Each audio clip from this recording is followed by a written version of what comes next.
next ইয়াতে আৰু option আছে এ ডেট অকাৰিং এ ডেট অকাৰিং যদি হয় yesterday কিন্তু মই যদি ইয়াতে ডেট অফ হায়াৰিংটো মানে যোৱাকালি কিমানজন বা কোনোবাই জইন কৰিছে নেকি তো যোৱাকালি ডেট আছিলে 2024 বা আৰু এজন সাপোজ যোৱাকালি জইন কৰিছে yesterday 21/08/2024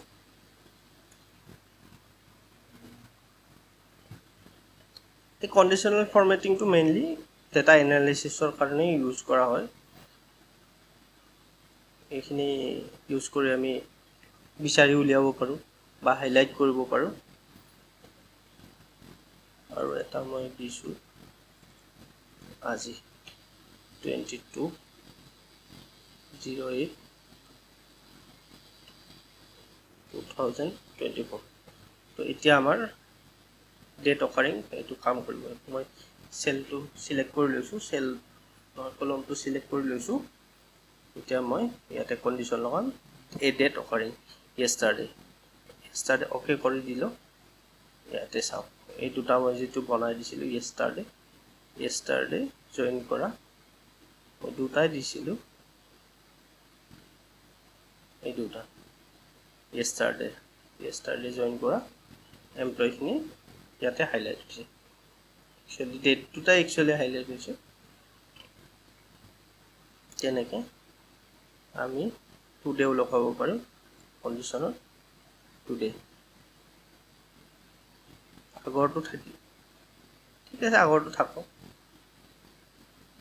টুডে এটা লগাই দিওঁ টুডে কেইটা আমি গ্ৰীন কৰি দিওঁ গ্ৰীন টুডেটো মই লাষ্টৰ ফালে লগাইছিলোঁ এইটো টুডে আৰু এটা লগাইছিলোঁ নেকি আৰু দিয়া নাই চাগে তো এনেকৈ আমি কন্ডিশনবিলাক লগাব পাৰোঁ কন্ডিশনাল ফৰমেটিঙৰ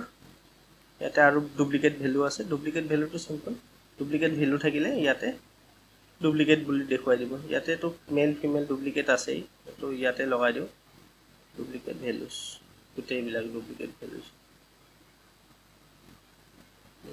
এইটো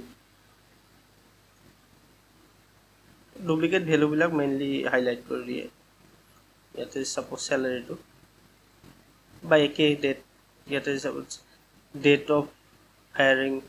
একে থাকিলে সেইবিলাক ইয়াতে হাইলাইট কৰিব ডুপ্লিকেট ভ্যালু ইয়াতে ফাৰ্ষ্টটোৱে ডুপ্লিকেট ভ্যালু মই যে দুটা দিছোঁ অলপ আগতে লিখি লৈছিলোঁ এইটোৱে অকল ডুপ্লিকেট ভ্যালু আছে বাকি আৰু নাই মানে একে ডেট ৰিপিট হোৱাৰ কাৰণে ৰিপিট হৈ গ'ল একে ডেটতে হায়াৰিং তো বাকিবিলাক ডুপ্লিকেট নহয় সেইকাৰণে হাইলাইট হোৱা নাই তেনেকৈ আমি ডুপ্লিকেট ভ্যালুবিলাক হাইলাইট কৰিব পাৰোঁ আৰু তাৰপিছত টপ 10 সাপোজ ইয়াতে আমি টপ 10 এইটো অপশ্যন আছে ক্লিয়াৰ কৰি লৈছোঁ টপ 10 স্যালাৰি পোৱা এমপ্লয়িখিনি হাইলাইট কৰিব লাগে টপ 10 ক্লিক কৰিলোঁ এইখিনি গ্ৰীন কৰিলোঁ সাপোজ টপ 10 গ্ৰীন কৰিলোঁ এতিয়া টপ 10 স্যালাৰি এইখিনিয়ে পায় 85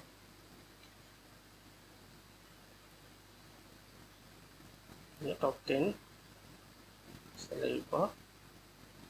এমপ্লয়িখিনি ইয়াতে হাইলাইট হ'ব এজন 83 80 তেনেকৈ আমি টপ 10 স্যালাৰি পোৱা এমপ্লয়িখিনি হাইলাইট কৰিব পাৰোঁ তেনেকৈ বটম 10 আছে বটম 10 কেইটা ৰেডতে ৰাখি দিওঁ তো ৰেডত থকা কেইটা বটম 10 হয় বটম 10 20,000 84,000 আপ টপ 10 হাইয়েষ্ট স্যালাৰি আৰু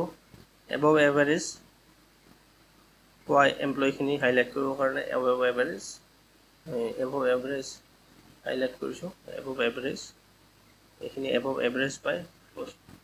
এতিয়া এভাৰেজটো কিমান আছে এভাৰেজটো ক্যালকুলেট কৰি উলিয়াইছে আৰু উলিয়াই কিনে এনেকৈ এভাৰেজ এবভ এভাৰেজ পোৱাখিনি হাইলাইট কৰি দিব তেনেকৈ বিলো এভাৰেজো হাইলাইট কৰিব ইয়াতে অপশ্যন আছে এইখিনি মই ক্লিয়াৰ কৰি লৈছোঁ ক্লিয়াৰ কৰি বিলো এভাৰেজখিনি চাওক ইয়াতে এভব এভাৰেজত এইখিনি আছে এই চাৰিটা মনত ৰাখক 4 বা 5টা এটা তো বাকিখিনি বিলো এভাৰেজ হ'ব ইয়াতে বিলো এভাৰেজখিনি মই সিলেক্ট কৰোঁ এইটো ইয়াতে বিলো এভাৰেজ এইটো বিলো এভাৰেজখিনি মই গ্ৰীণ কৰি দিওঁ গোটেইখিনি সিলেক্ট হ'ব বিলো বা এবভটো থাকিবই এভাৰেজ তো সেইকাৰণে গোটেইখিনি সিলেক্ট হৈছে ক'ৰবাত ৰেড আছে ক'ৰবাত গ্ৰীণ আছে তো তেনেকৈ আমি কণ্ডিশ্যন লগাই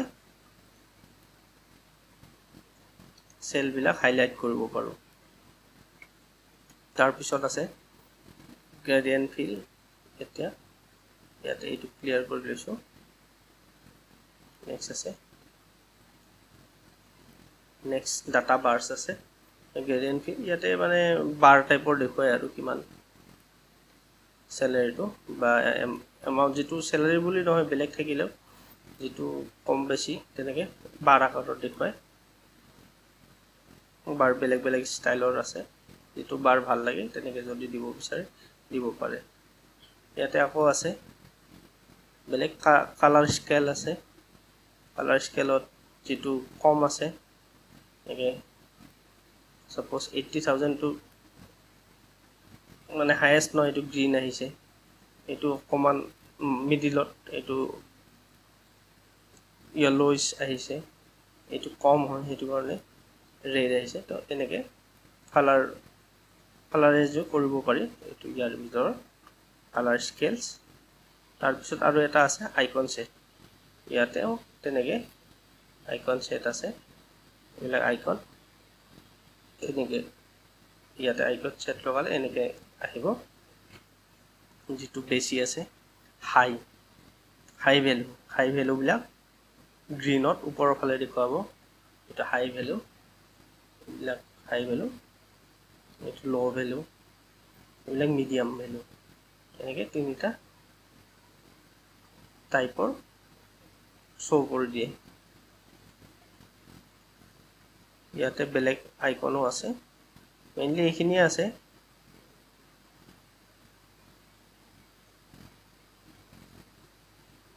এইখিনি এইটো হাই ভেলু ইয়াতে এবভ এভাৰেজ বিলো এভাৰেজ আৰু এইটো ল' ভেলু এনেকৈ ইয়াতে 4টা অপশ্যন আছে এইটো অপশ্যনৰ ভিতৰত তো এনেকৈ আমি বেলেগ বেলেগ অপশ্যন কণ্ডিশ্যনেল ষ্টেটমেণ্ট চেলত বা কলমবিলাকত লগাব পাৰোঁ ইয়াতেও আছে বেলেগ এনেকুৱা বেলেগ বেলেগ ষ্টাইল আছে এইবিলাক আমি ইউজ কৰিব পাৰোঁ এজ পাৰ ৰিকুৱাৰমেণ্ট আৰু কণ্ডিশ্যনেল ষ্টেটমেণ্ট কণ্ডিশ্যনেল ফৰ্মেটিংবিলাক আমি যিবিলাক লগালোঁ এইবিলাক ক্লিয়াৰ কৰাৰ কাৰণে তলত অপশ্যন আছে clear rules from selected cells গোটেইখিনি চেল চিলেক্ট হৈ আছে চিলেক্টেড চেল বা আমি গোটেইখিনি ৰিমুভ কৰিবৰ কাৰণে clear rules from entire cell use কৰিব পাৰোঁ